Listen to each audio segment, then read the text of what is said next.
lorsque les jeunes voient qu'il y a des gens qui se permettent non seulement de pouvoir détourner des centaines de millions, des milliards, et qu'il n'y a rien, ça veut dire qu'eux, ils n'ont pas d'emploi, ils peuvent se donner à autre chose qu'on n'attendait pas. Donc, il faut dans un premier temps lutter contre l'injustice et l'impunité. Deuxième chose, il faut qu'il y ait une justice sociale qui prend en compte les besoins fondamentaux de nos populations, surtout des jeunes et des plus jeunes.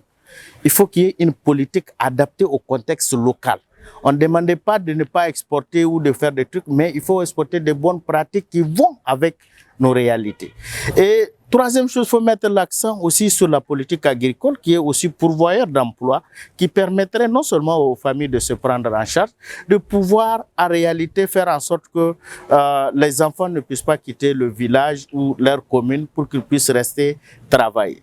Et il faut aussi, la plus importante, c'est le système éducatif qu'il faut renforcer. Il faut renforcer le système éducatif.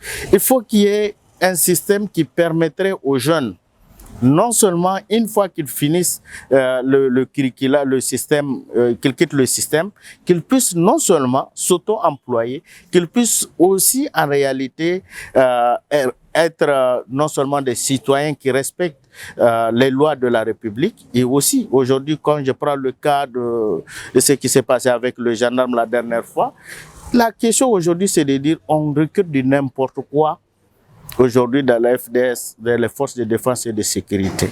Et lorsqu'aujourd'hui on n'arrive pas à améliorer la gouvernance même au sein de ce secteur, le secteur de la sécurité, parce que tout simplement on a beaucoup de jeunes frustrés au sein même de cette armée, il faut qu'on améliore les conditions de vie, qu'on améliore la gouvernance. Il faut aussi qu'il y ait vraiment des enquêtes pour savoir qui il faut recruter, qui il ne faut pas. Avant, il y avait ça, mais aujourd'hui, c'est rare de voir en réalité des jeunes, parce qu'on voit des jeunes toxicomanes, des gens qui font tout, qui sont là au niveau aujourd'hui des FDS, qu'il faut vraiment revoir cette question, parce que ça permettrait d'avoir vraiment des agents de qualité. Et il faut lutter aussi contre la corruption. Parce que c'est tellement important aujourd'hui, on a des policiers ou des trucs qui s'adonnent en pleine ville en train de racketter les gens. Il faut qu'on mette l'accent en réalité sur une police citoyenne, une gendarmerie citoyenne, la garde citoyenne qui permettrait de faire leur boulot comme ça se doit, parce qu'en réalité, ce n'est pas l'effectif qui manque comme il le faut. Mais en réalité, est-ce que les gens sont là pour la défense du territoire ou pour leur propre intérêt? Et la majorité se sont retrouvés là-bas tout simplement parce qu'il n'y a pas d'emploi et parce qu'on ne les a pas impliqués qu'après la formation, ils devront aussi s'autosuffire et que l'État ne peut pas prendre tout le monde en charge. Il est important que l'État, les parents, que nous puissions aussi revoir notre copie et que la société civile puisse jouer aussi son rôle. Chacun a un rôle à jouer, qui est le rôle de sensibilisation, le rôle d'éducation et le rôle aussi de la mise en œuvre effective des lois de la République. Le mot que j'ai à lancer surtout, c'est à l'endroit de la jeunesse. De savoir en réalité de ne pas être pressé dans la vie, car aujourd'hui, on peut s'attendre à tout. Il faut prendre aussi, parce que dans la vie, il y a des échecs. Et que l'échec n'est pas une fatalité.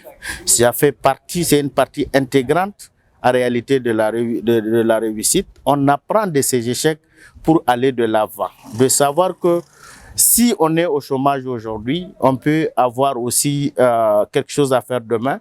Il suffit juste de se donner du temps et de pouvoir faire d'autres petits travaux jusqu'à trouver quelque chose de mieux à faire.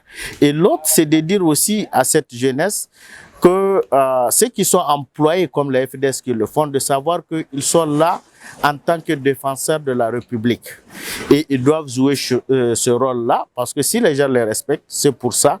C'est pour le drapeau et l'uniforme qu'ils portent. Donc, ils doivent honorer cet uniforme-là pour que les gens puissent continuer à les respecter. Et aux parents de veiller surtout à l'éducation des enfants pour qu'on puisse avoir un Niger qui vit en paix, avec des jeunes qui ont l'amour du patrie, avec des jeunes qui contribuent au développement de notre pays et à l'état de sévir aussi.